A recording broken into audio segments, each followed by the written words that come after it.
So if you didn't believe me when I was telling you about Loki, let me prove to you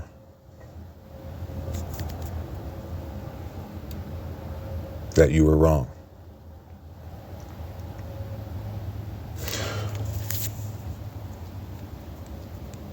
This is the episodes for season 1, Glorious Purpose. Loki is arrested by the Time Variance Authority when he creates a new timeline after escaping from the Battle of New York. It's documented when I made the group Escape Babylon. I was thinking of Escape New York. When he escaping from the Battle of New York with the Tesseract in 2012. In 2012, the TVA resets the timeline, and this variant, Loki, stands trial in front of Judge Ravonna Renslayer. What's that name make you think of? Ravonna Renslayer. Ravenous wolf. Ravenous. For crimes against the sacred timeline. Loki blames the situation on the Avengers who had traveled back in time to 2012, but Renslayer says their actions were meant to happen unlike Loki's escape. Agent Mobius M. Mobius takes Loki to the Time Theater to review his past misdeeds and question his history of hurting people. He reveals that Loki, in his intended future, inadvertently causes the death of his adoptive mother, Frigga.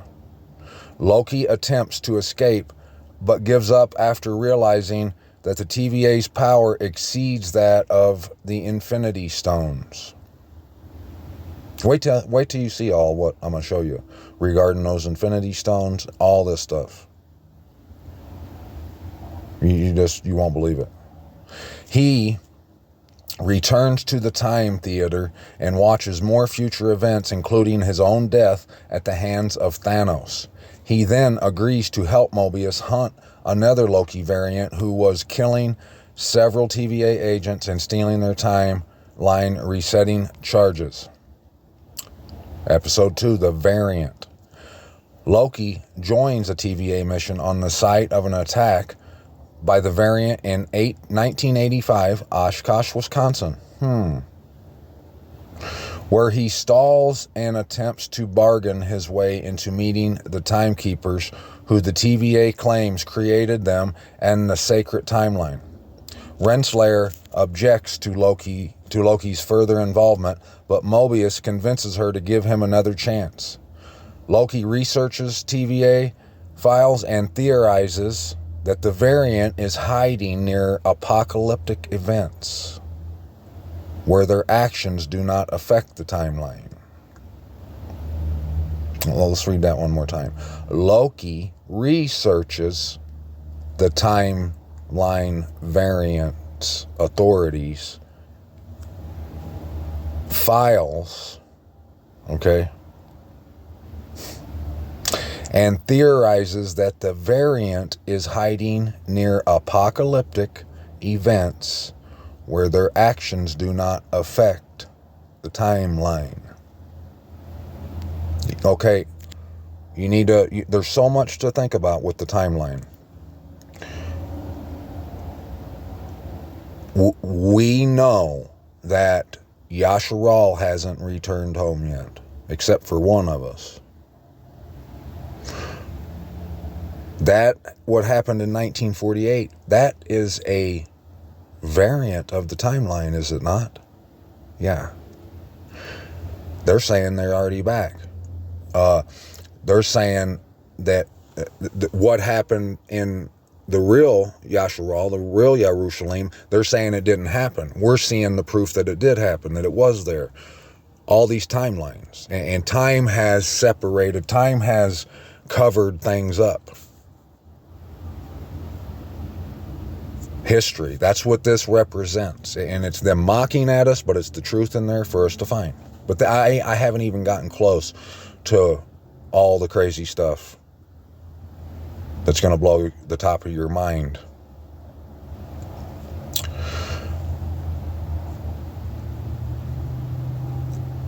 So Loki researches TVA files and theorizes that the variant is hiding near apocalyptic events where their actions do not affect the timeline. Loki and Mobius confirm this possibility by visiting Pompeii in 79 AD, before deducing that the variant is hiding during a hurricane in 2050 Alabama. There, they are ambushed by the variant, who enchants several locals and TVA agent Hunter B-15. The variant reveals herself to be a female version of Loki and rejects his offer to overthrow the Timekeepers together. She sends the stolen reset charges to various points along the sacred timeline, which activate and create numerous branch timelines that throw the TVA into disarray. She teleports away and Loki follows her. Episode 3, Lamentus.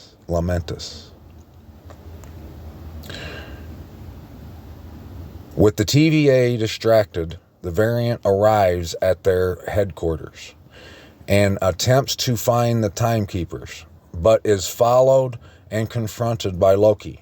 They are attacked by Renslayer, and Loki uses a TemPad to teleport them both to 2077 Lamentus 1, a moon that is about to be crushed by a planet. The TemPad runs out of power and is magically hidden by Loki. The variant, who goes by Sylvia, agrees to work with Loki to charge it. They sneak aboard a train bound for the Ark, an evacuation spaceship that could recharge the TemPad. But Loki gets drunk and draws attention. This leads to a fight with guards who throw him off the train. Sylvia follows him only to find the TemPad broken. The duo continue on foot, intending to commandeer the Ark so they can escape from Lamentus 1 before Lamentus 1 is destroyed. On the way, Sylvia reveals that the TVA's workers are actually variants of people from Earth. Loki and Sylvia fight their way through guards and a crowd of people attempting to board the Ark, but meteors from the oncoming planet destroy it before they can board. Episode 4, the Nexus event. Sylvia tells Loki that she escaped from the TVA as a child. They form a romantic bond, which creates a unique branched timeline and alerts the TVA to find and arrest them before Lamentus 1 is destroyed. Mobius leaves Loki in a time loop, for a bad memory he has of Sif, while Sylvia unlocks B-15's memories to prove that B-15 is a variant, unlocking the memories. Renslayer tells Mobius that C-20 died from a mental breakdown, but Mobius finds a recording of Renslayer interrogating a mentally sound C-20, who insists that the TVA workers are all variants. Mobius frees Loki from the time loop, but Renslayer confronts them and has Mobius pruned. Renslayer takes Loki and Sylvia to the Timekeepers, who order Loki and Sylvia to be deleted. With B-15's help, Loki and Sylvia defeat Renslayer and the Timekeepers' guards. Sylvia beheads one of the Timekeepers, but discovers they are androids before a recovered Renslayer prunes Loki. Sylvia overpowers Renslayer and demands the truth. In a mid-credits scene, Loki awakens surrounded by several other Loki variants. 5. Journey into the mystery. Renslayer tells Sylvia that when Loki was pruned, he was sent to the void at the end of time, from which nothing has ever returned. They deduce that the TV's true creator is hiding beyond the void. TVA mascot Miss Minutes stalls for time until TVA troopers surround Sylvia, who prunes herself and soon meets Mobius in the void. After interrogating B-15, Renslayer plans to reach the TVA's true creator. Meanwhile, the other Loki variants tell Loki that a massive cloud-like creature called Alioth destroys everything in the void. A massive cloud-like creature called Alioth destroys everything in the void. After encountering a second Loki group that devolves into fighting, classic Loki helps Loki, Alligator Loki, and Kid Loki escape. They come across Mobius and Sylvia, and Mobius returns to the TVA using a TemPad that Sylvia brought with her. Sylvia attempts to enchant Alioth while Loki distracts it, but they fail until classic Loki sacrifices himself, creating an illusion of Asgard to draw Alioth's attention. Loki and Sylvia successfully enchant Alien together, and the creature shows them the way to a citadel beyond the void. Episode 6, For All Time, Always. Renslayer leaves on a mission to find free will. After Miss Minutes gives her information from the TVA's creator, He Who Remains, B-15 proves to TVA troopers that they are variants by showing them a Renslayer variant who is a school vice principal. Meanwhile, in the Citadel at the end of time, He Who Remains tells Loki and Sylvia that he ended a multiversal war between his variants by using Alioth to destroy alternate timelines, the cloud thing, to destroy alternate timelines, and created the TVA to maintain this peace. Okay? They created everything the way it was. All the names of the places, what happened in history. They wrote the history books to get everything to where it is right now. But the truth's coming out, and the earth's shaking. That's what you're witnessing right now.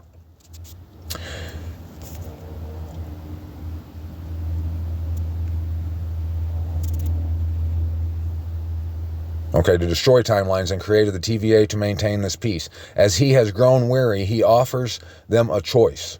Kill him and risk another multiversal war, or replace him and overseeing the TVA in a singular timeline. Sylvia wants to kill him, but Loki pleads with her to stop. They kiss, but Sylvia sends Loki back to TVA headquarters. She ultimately kills He Who Remains, unleashing a multiverse with alternate timelines that the TVA cannot prune. At TVA headquarters, Loki warns Mobius and B-15 about He Who Remains variants, but they do not recognize him, and Loki sees that a statue of one of the variants has replaced statues of the Timekeepers. Now notice, there's 6 episodes in season 1. There's 2 seasons, okay? Now, let me take you back up here. At the beginning, here it says, the first season of American television series Loki, based on MC Comics, featuring the character of the same name, sees Loki brought to the mysterious Time Variance Authority after stealing the Tesseract. What's the Tesseract? Infinity Stones. It brings you down here every time to this middle section where it says, in 1942, the Red Skull steals the Tesseract, which contains the Space Stone, from a church, and uses it to power Hydra's weaponry during World War II. But let's go up here to the top and get it all, because you want it all, trust me. The Infinity Stones. So the Tesseract is this thing that holds one of these stones, if you don't know. The Infinity Stones are fictional items based on the Infinity Gems of the MCs. As expounded across several interwoven MCU multimedia titles, the 6 Infinity Stones are reputed to embody and control essential aspects of existence: space, mind, reality, power, time, and soul. Wait till you see what this stuff is. You're never going to believe it. Thereby making them critical artifacts in the MCU and together, whatever. Yeah. The stones, with the exception of the Soul Stone, made their debuts in films leading up to Avengers Infinity Wars in 2018. The Space Stone, the first stone to appear, was featured in a post-credit scene for Thor 2011, housed within the Tesseract. I guess that was the what did it say? The Soul Stone. or no, the Space Stone is in the Tesseract. I thought it was the other one. The Space Stone, okay, space. Just think about this. Housed within the Tesseract. The stone, Tesseract, established its significance in the MCU through the Ascendant films. Those films. Red Skull used the power, in the first Avenger, Red Skull used the power of the stone to power Hydra's weaponry during World War II. In the Avengers, Loki was sent to Earth by Thanos to get the stone from S.H.I.E.L.D. And those guys had it in World War II. The Space Stone did not make another appearance until Phase 3, when it made a minor appearance in Thor Ragnarok 2017 and a major role in Captain Marvel. And is it a coincidence that Thor Ragnarok was released in 2017?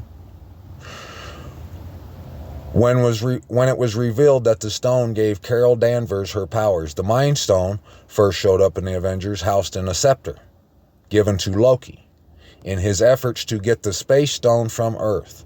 The stone returned within the scepter in Avengers Age of Ultron 2015, where it was being used on human test subjects. The Mind Stone was eventually used to give Vision life. To give the Vision life. Thor, The Dark World 2013 introduced the Reality Stone, the Dark World. All these names, just think about it. Introduced the Reality Stone. The Dark World introduced the Reality Stone in its liquid form known as the Aether. It temporarily infected Jane Foster before it was given to the Collector. The Reality Stone was given to the Collector, the Aether, the liquid reality. Look, remember in the Hex in the City story where the one guy's name was Mark the Collector? Okay, what's collecting? The mark, people are choosing, like that poll I was talking about last night. People's voting for the mark. It's collecting people. It's the Collector. In the reality, everyone's living in a false reality. They're thinking that they have to, because of the timelines, they're thinking that they have to do all these things, right?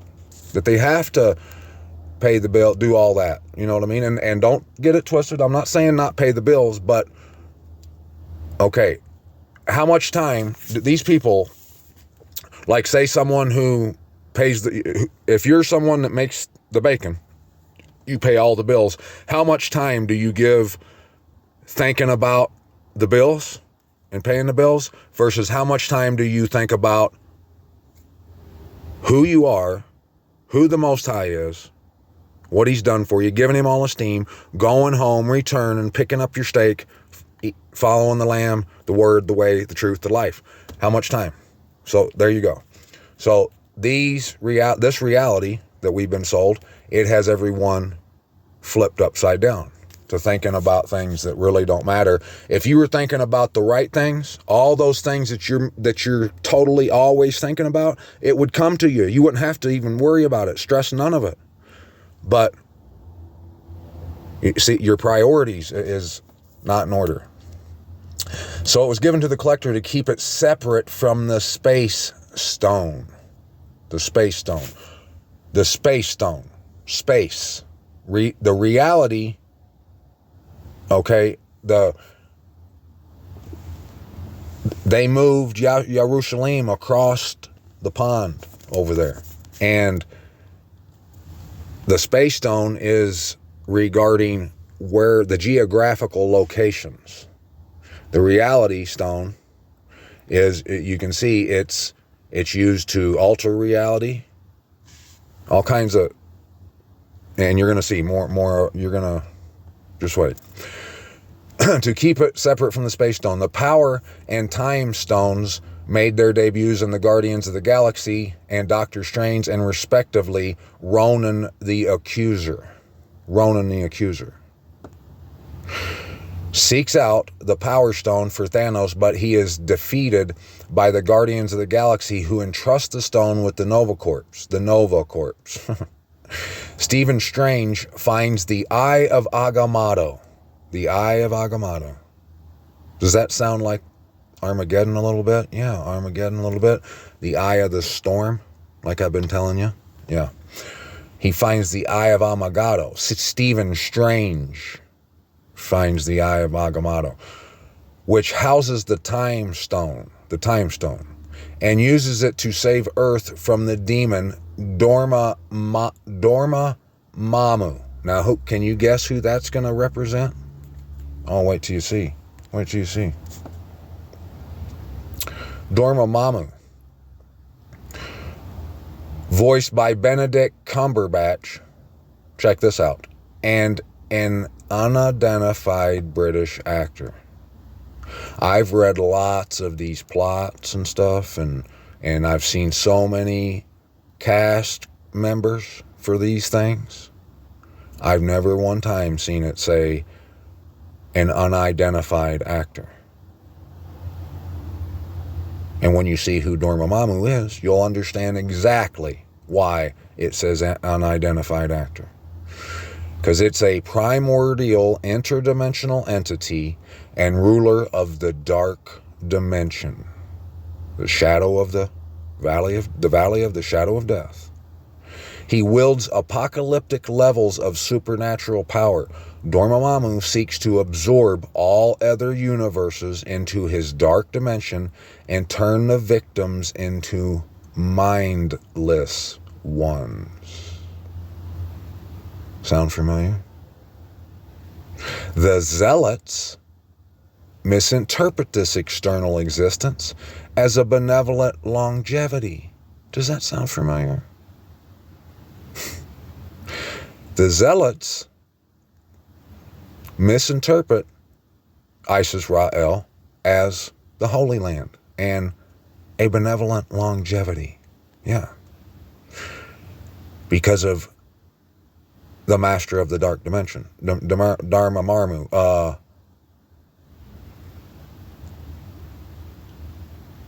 What's the one's name? I can't. That's not coming to me right now.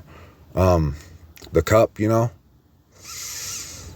We've been reading it. It's mother. It's the demiurge. We're reading about the demiurge right now. Look at his name, Dormammu, the demiurge, Mamu, Mother Earth. So this is all the same. But you ain't seen nothing yet. You ain't seen nothing. The Zealots misinterpret this external existence as a benevolent longevity, and Dormammu gives them some of his power. Stephen Strange uses the Time Stone to trap himself and Dormammu in an endless loop where he offers a bargain and dies when the entity refuses. Desperate to escape this loop, Dormammu accepts the bargain to end it in exchange for taking his zealots from the earth and never returning to it. This version of Dormammu appears as a massive face made of rippling mystical energy, with his full form never seen. As of 2023, the character has appeared in the film Doctor Strange. An alternate version of Dormammu appeared in the Disney Plus animated series What If? Dox, General Dox, portrayed by Kate Dickie, is a member of the TVA. Intent on preserving the sacred timeline, she sends her allies to bomb all the branching timelines of the multiverse, which has the effect of killing billions. Although Dox is arrested, her plan mostly succeeds. Drax. General Dreykov, just like Draco, portrayed by Ray Winstone, is a high-ranking officer in the Soviet Armed Forces who acts as the Red Room's overseer and father of and superior to Taskmaster. He is killed by Yelena Belova in 2016, and a 2023, as of 2023, the character has appeared in the film Black Widow. That person, also known as Taskmaster, is an agent of the Red Doom, brainwashed by her father, Dreykov. She studied, brainwashed by her father, Dreykov.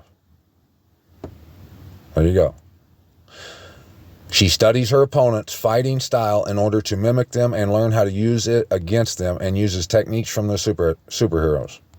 She will return and whatever. And in the upcoming film, Thunderbolts. There you go. Thunderbolts. If you don't know what Thunderbolt means, okay, thunder, and wait till you see what I got to show you.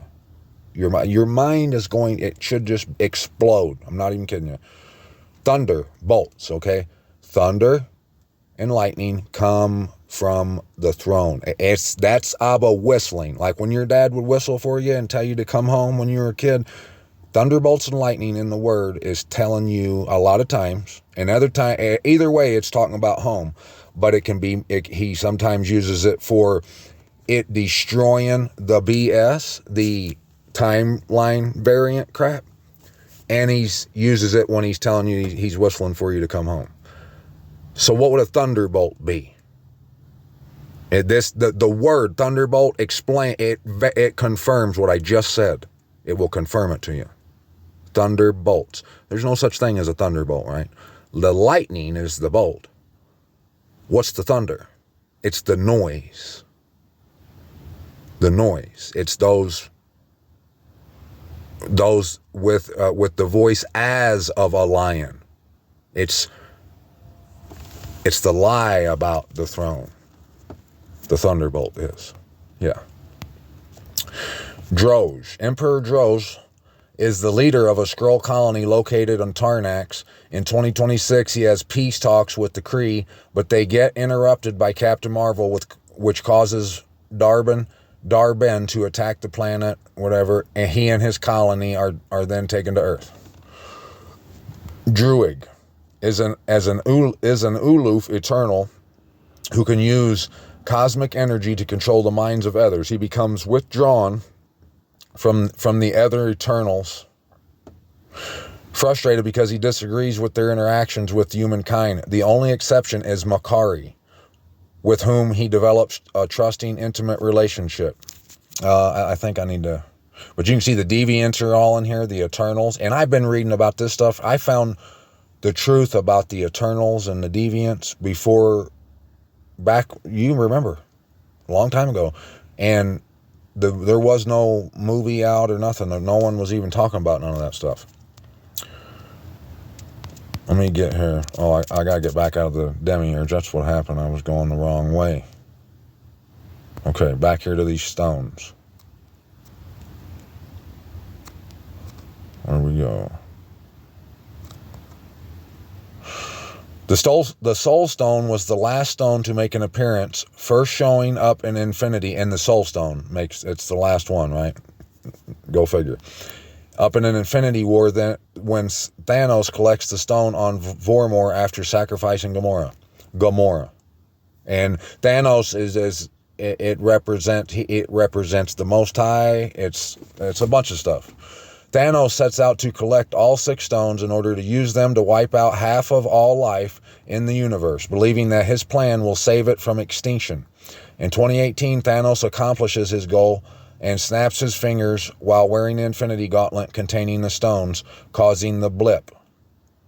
Okay, now, the stones, okay, you got the Reality Stone. I think they're right here. The Space Stone. It creates portals to teleport space back and forth. It's so you can see which land is which, okay? The Mind Stone, control minds, enhance the user's intelligence, and create new life. The mind. Look, open your mind. Knock, knock. Hello, McFly. That's what that's about. The Reality Stone. It symbolizes how if you read all the stories, you'll see them use it to alter realities. And in this case, it's when they come together, it's used to snap you back to reality. The Power Stone, manipulate energy, increased strength. It's the oil, the oil for your lamp. Yeah. Control and manipulate time. There you go. Time Stone. Soul Stone, manipulate the soul and essence of a person. The madness, all that stuff, right? So,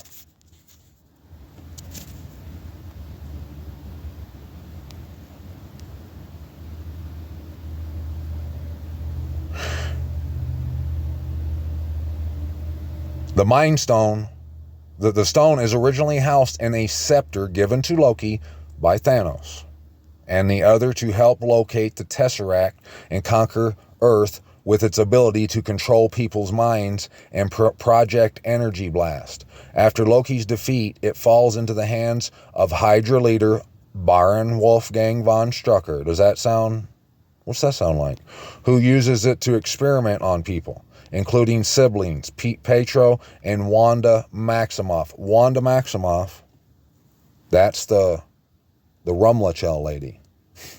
Remember when I found the hidden town in this stuff? When I found the Roma hidden city, Roma or whatever it was? Yeah, she's a Roma. Wanda Maximoff is, who are the only surviving subjects of Strucker's experiments, which makes sense, right? Because 6 million of my people got killed over there in that thing. They got experimented on. Yeah. caused Petro to gain superhuman abilities and amplify Wanda's powers. Strucker's base is attacked by the Avengers, who take back the scepter. The Avengers discover that it contains the Mind Stone, which itself contains an artificial intelligence that grants sentience to the computer program Ultron, who steals the scepter and removes the stone to create a newly upgraded body. Oh, we don't need to read the rest of that. But eons ago, Malekith attempts to use the Reality Stone, appearing in its fluid-like weapon state called the Ether, to destroy the 9 realms. His plan was to return the universe to its pre-Big Bang state, only to be thwarted by Bohr, who had it hidden. In 2013, Jane Foster becomes infected by the Aether after coming across its resting place. Though Malekith later draws it out of her. After Malekith is defeated by Thor, Sif, and Volstagg, they seal the Ether in a lantern-like container and entrust it to the Collector in order to keep it separate from the Tesseract. Now let me explain this to you. Let me blow your mind a little bit. Lantern-like container. Towards the beginning of my journey, and we could go look right now, I show you right now, the videos I made about the tree of the knowledge of good and evil. And I played this video a couple times where it explains perfectly, this lady's voice explains perfectly to you what, how that works, how that whole, like why they believe that stuff. And they show the hermit card. The lady keeps talking about the hermit card. And the guy's standing there with the lantern, and it's got the 6-pointed star inside that lantern. And she says he holds it up to his heart, at the level of his heart on that picture, showing you that that's where his heart is. His heart is on his lantern, his lamp that lights his feet, which has the 6-pointed star in there, which is the tree of the knowledge of good and evil.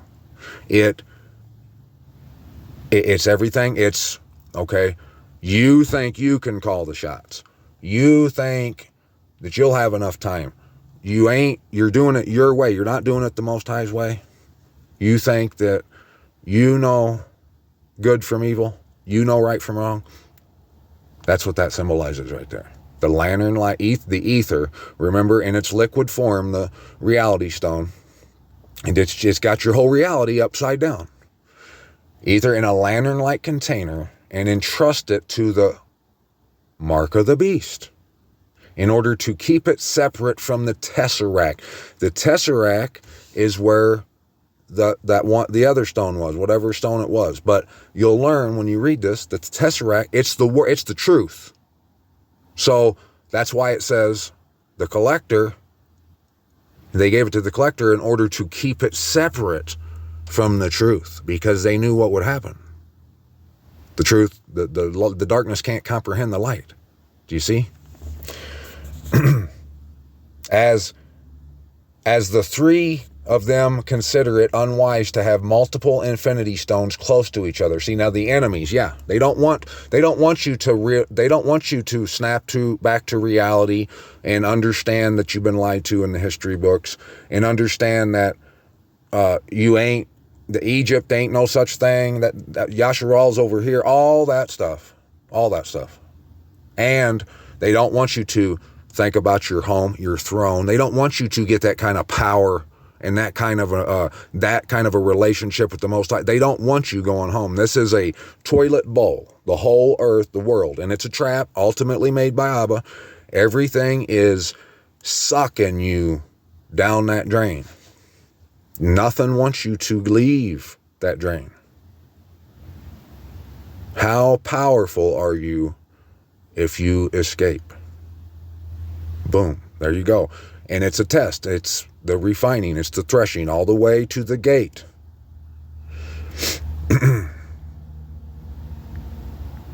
How big a boy or gal are you? How mighty of a boy or gal are you? How mighty? The ether, once bonded to a host, can turn anything into dark matter as well as suck the life force out of humans and other mortals. Okay, so at this point, I would love to know whoever has listened to this, I would love for you to say something in the comments and say, at this point, say, I still don't believe you, that this ain't talking about what you're saying it's talking about.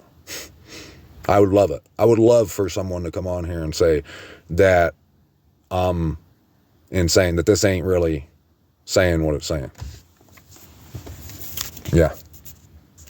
The ether can also disrupt the laws of physics and repel threats if it senses any. And one of the movies of Doctor Strange, Stephen Strange, one of his movies is called Multiverse of Madness. Yeah. You just seen that sucks the life force out of humans and just makes them mad. Power Stone. Housed in the orb hidden on the planet Morag, the Power Stone is capable of increasing the user's strength and destroy entire civilizations with a single blast. Does that sound familiar? The Power Stone. The power, like, you don't understand. This false alternate reality has the whole world whipped into submission, and they're on their way out. They're those sheep being led to the slaughter. Ever since I've come out of that and I see the reality, that's made, that right there gives me such power, if you will, that it's destroyed whole civilizations, entire civilizations. I understand now that all that was bullshit that they sold us, that the history books, you can have them. Don't believe nothing they say. You can read it like I do the news. Like when I watch the news, I understand that they're sitting there lying straight to my face. And I can sometimes glean information, positive, helpful information, vital information by what they're not telling me, what they're hiding. So yeah, you could do that. You can feast on those sovereigns like that for sure. However, the stone is too much for most mortal beings to physically handle because its power will destroy them on contact. Yeah, like the presence of the Most High, being shattered by the presence of the Most High. Yeah. In 2014, Ronan the Accuser seeks the orb for Thanos, but Peter Quill finds and steals the orb from Morag's resting spot before Korath can. Ronan eventually steals it from the Guardians. After learning about the Power Stone, however, Ronan betrays Thanos and tries to use its destructive power to destroy the planet Xandar.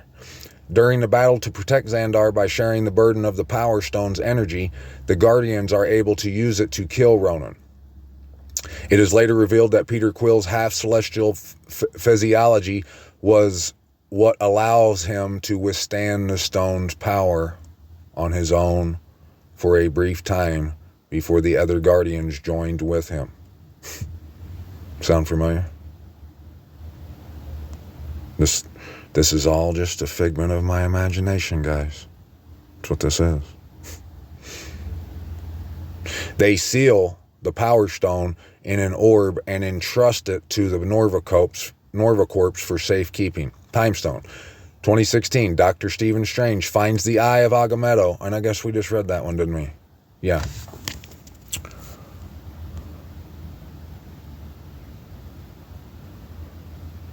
Oh, maybe not, but... Soulstone, an object that has the ability to manipulate the soul and essence of a person, control life and death, contains a pocket dimension called the Soul World. At some time in the past, Thanos tasked Gamora to find the Soulstone, as there is a little record of its existence compared to the other Infinity Stones. Gamora finds a map leading to where it was hidden in a shrine on the planet Vormir. Hidden in a shrine. That wouldn't be those... the Hall of Records in Mount Rushmore shrine, would it be? On the planet Vormir, but chooses to destroy the map, and not tell Thanos, only telling Nebula of it and swearing her to secrecy. The Blip. We've read that before, but there's stuff. It's all. How do you think they're making all the money off these Marvel stories and stuff? It's because I've been saying it. All the enemy can do, but it's Abba ultimately. So, but when it's the enemy, it's like he can't come up with nothing original. He's just gotta. He's a what do they call them people?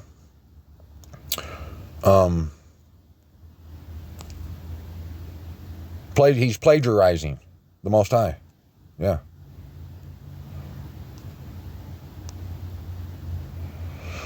Now we read all them episodes there on season 1. Let's go to season 2.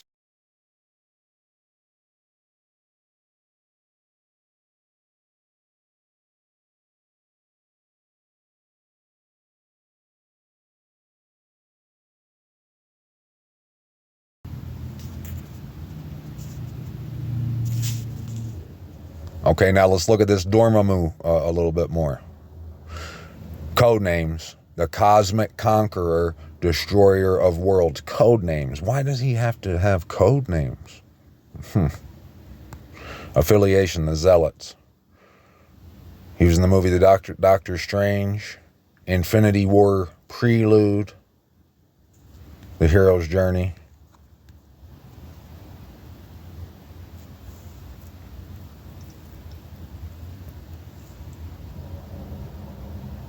He is the Cosmic Conqueror, the Destroyer of Worlds, a being of infinite power and endless hunger on a quest to invade every universe and bring all worlds into his dark dimension. And he hungers the earth most of all. Wong. One guy that used to work for me years ago, his name was Wong. Just random crap. And I don't even know why that's sitting there. I don't know. I don't get it. Dormammu is an interdimensional entity who rules over the dark dimension and the uncle of Clea. Dormammu lent his power to Caecilius and his zealots, who desired immortality in exchange for them merging the dark dimension with Earth.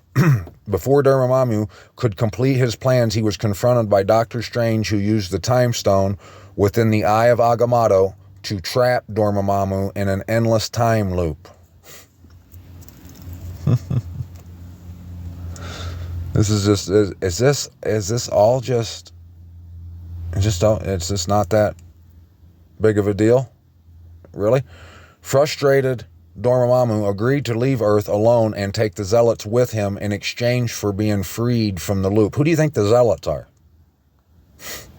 That was convinced that Dormammu, his dark dimension or whatever, was a benevolent longevity existence on Earth.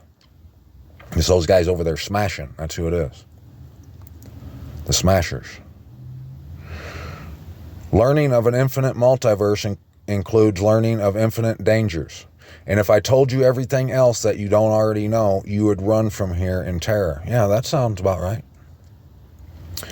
Dormammu is a primordial life form that lives within the dark dimension, wielding frighteningly tremendous supernatural power of apocalyptic proportions.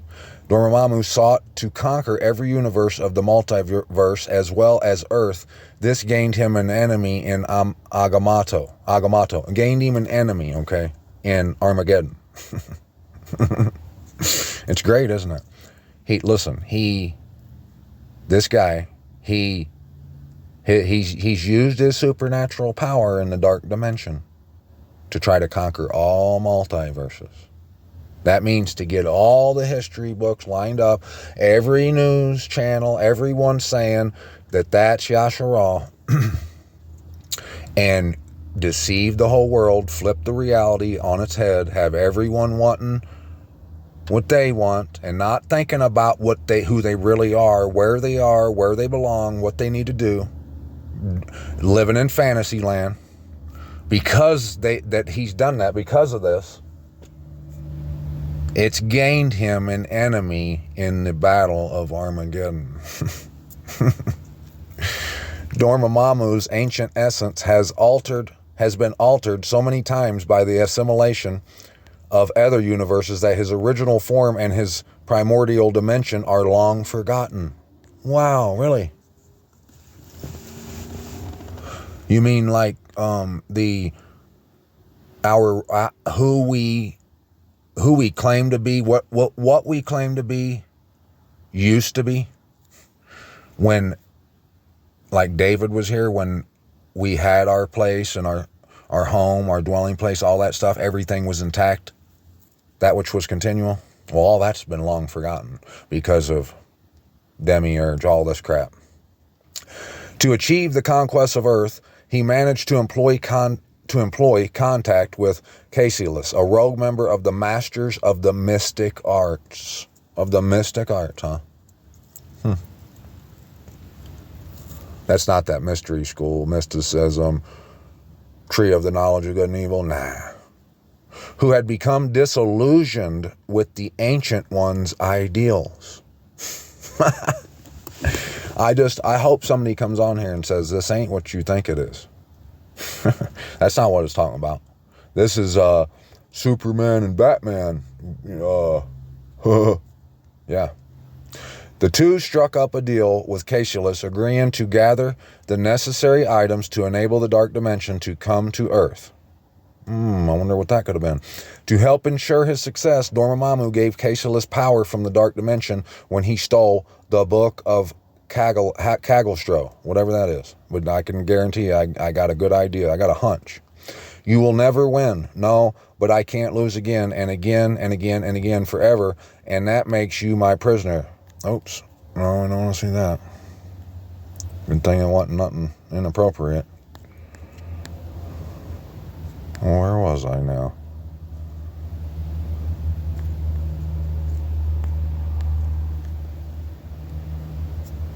Sorry about that, guys. What the heck, dude? Oh, no. See how that happens? See how that works? Oh, I know what I did. There we go.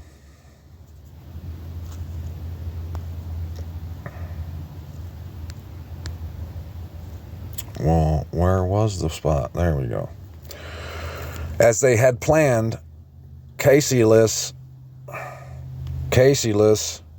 had completely destroyed two of the three sanctuaries.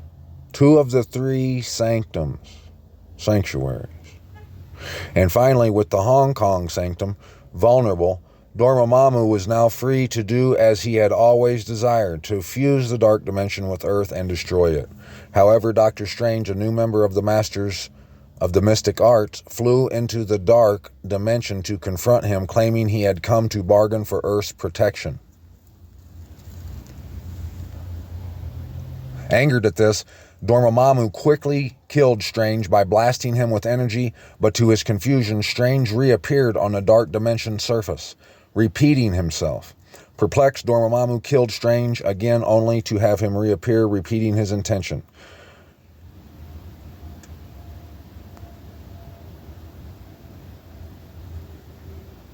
The Doctor revealed he had used the Eye of Agamotto and the Time Stone hidden inside it to create an infinite time loop.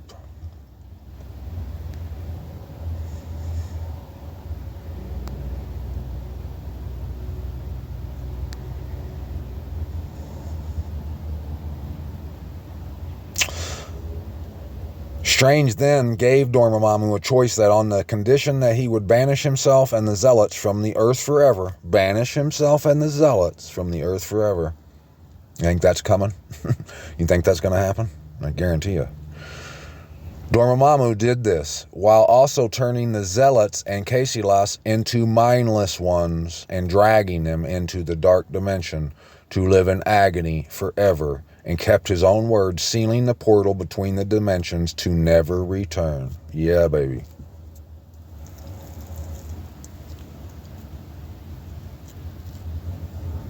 So you get the drift on who that guy is, who these people are, don't you?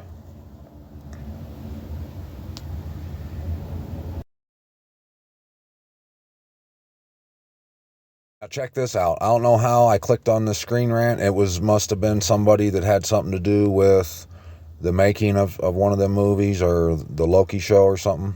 It's called Screen Rant Infotainment. And look, it was launched in 2003.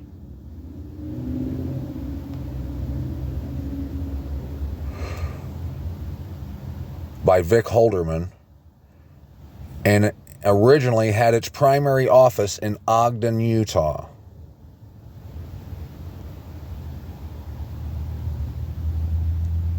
In February 2015, Screen Rant was acquired by Velnet Inc., an online media company based in Montreal, Quebec. What's the odds? What is the odds? Now, what's the odds that Season 1, Episode 1 is named Glorious Purpose? And that Season 2, Episode 6, the last episode, is Glorious Purpose. What's the odds? What's the odds that there's only 6 episodes in each 2 seasons? As the years of a hired man. What's the odds that everywhere I've read, the director and all the people that made it and stuff are saying that there will be no Season 3. There's no plans for Season 3. And this has been a hit. Like, it's made them money.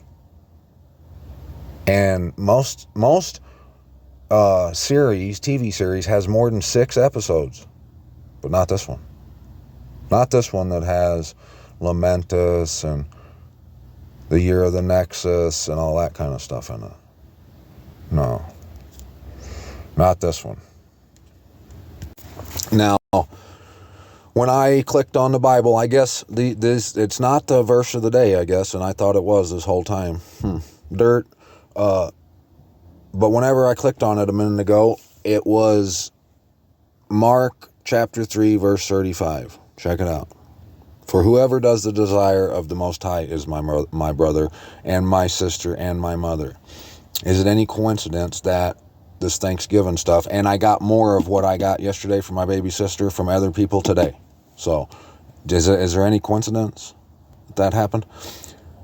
Mark chapter 3. And he went into the congregation again, and a man who had a withered hand was there. And they were watching him, whether he would heal him on the Shabbat, so as to accuse him. And he said to the man who had the withered hand, get up to the middle. And he said to them, is it right to do good on the Shabbat, on the Sabbath, or to do evil, to save life or to kill? But they remained silent. And having looked around on them with displeasure, being grieved at the hardness of their hearts. Why would he be grieved at the hardness of their hearts? Because just like today, reality, it's on its head. No one is living in reality. Everyone is living in fantasy land. They all want to be the ones to be right. Whoever's talking truth, if they don't fit the bill, they ain't having none of it. They don't care what's going on. He was grieved because they were watching to see whether he would heal this guy on Shabbat so they could accuse him. They weren't there. They didn't want the man's hand to be healed. All they wanted was to accuse him. Stretch out, he said to the man, stretch out your hand. And he stretched it out, and his hand was restored as healthy as the other. And the Pharisees went out and immediately plotted with the Herodians against him, how to destroy him. What could you say? What could you say that we've read, that I've tried to convey here on this channel, on the channels? What would you say it has the capability of doing? And it has for a while now. With everything the Most High showed us about the tree in the garden, up to everything we're learning right now. The mark's on your hand. The mark is on your right arm or your right hand. That's why the seal of the Most High isn't on your hand. It's just on your forehead, because that's who you love, that's who you serve, and it ain't no hiding it. You can't hide it.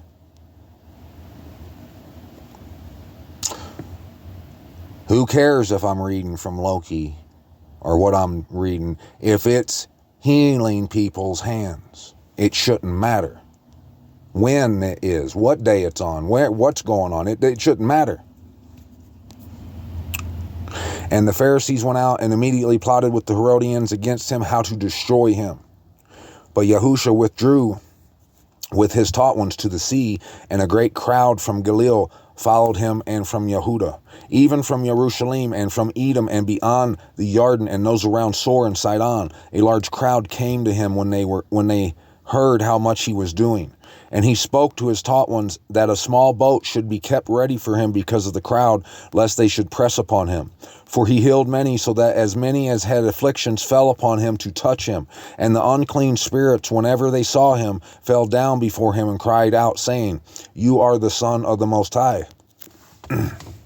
But he warned them many times that they should not make him known. And he went up on the mountain and called to him whom he wished, and they came to him. And he appointed 12 to be with him, and to be sent out to proclaim, and to possess authority to heal sickness and to cast out demons. And he appointed the 12, Simon, to whom he added the name Kepha, and Jacob, the son of Zebediah, and John, the brother of Jacob, to whom he added the name Ben Regis, that is, the sons of what? What are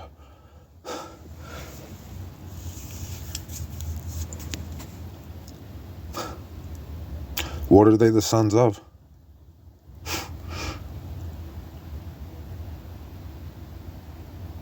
Hallelujah.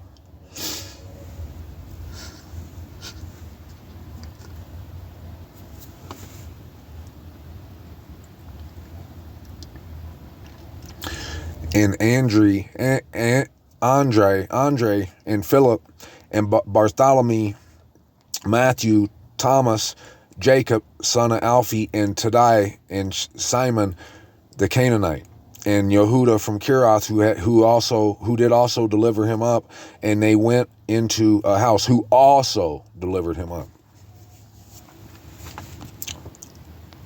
And again the crowd came together, so that they were unable to even to eat bread.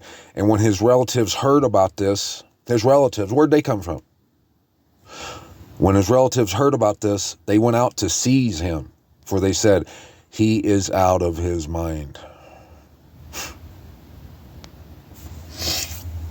And the scribes who came down from Jerusalem said, He has Beelzebub, and he cast out demons by the rulers of the demons. And calling them near, he said to them in parables, How is Satan able to cast out Satan? Duh. And if a reign is divided against itself, that reign is unable to stand. And if a house is divided against itself, that house is unable to stand. And if Satan has risen up against himself and is divided, he is unable to stand, but has an end. No one is able to enter a strong man's house and plunder his goods, unless he first binds the strong man, and then he shall plunder his house. You don't need to worry about how he's plundering his house, because Satan's been bound. That's how. You don't need to worry about it, though. All you need to focus on is that the plundering is taking place. But you're too worried about catching by the heel, aren't you? Truly I say to you, all the sins shall be forgiven the sons of men, and whatever blasphemies they speak. But he who blasphemes against the set-apart Spirit has no forgiveness forever, but is subject to everlasting judgment. I want you to keep that in mind anytime. Anyone who listens to this, whoever mocks and laughs and scoffs at the powerful truth we've been relaying right here, whether we've done a good job or not, the truth I found and put on this, all praise, all honor, all glory, and all esteem to Abba Yahuwah, the Most High. You should think twice before you go and refuse this truth, this life-saving truth, because of whatever label you put on it. Whatever, like I've been saying, I'll take it from anybody. I don't care who you are or what you are. If you got the truth, I'm going to take it. That doesn't mean I'm going to sleep with you just because you told me some truth. No, that means that I got some truth now, and it could potentially save my life or someone else. Subject to everlasting judgment for refusing this truth, because they said he has an unclean spirit. That's why he told them that, because they said he can't be doing, he's healing because he's Beelzebub, he's out of his mind, he has an unclean spirit. That's said about me a lot, isn't it? Yeah. So you might want to be careful. And his brothers and his mother came, and standing outside they sent to him, calling him. And a crowd was sitting around him, and they said to him, "See, your mother and your brothers are outside seeking you." But he answered them, saying, "Who is my mother or my brothers?" And looking about on those sitting around him, he said, "See my mother and my brothers. For whoever does the desire of my mighty Most High is my brother and my sister and mother."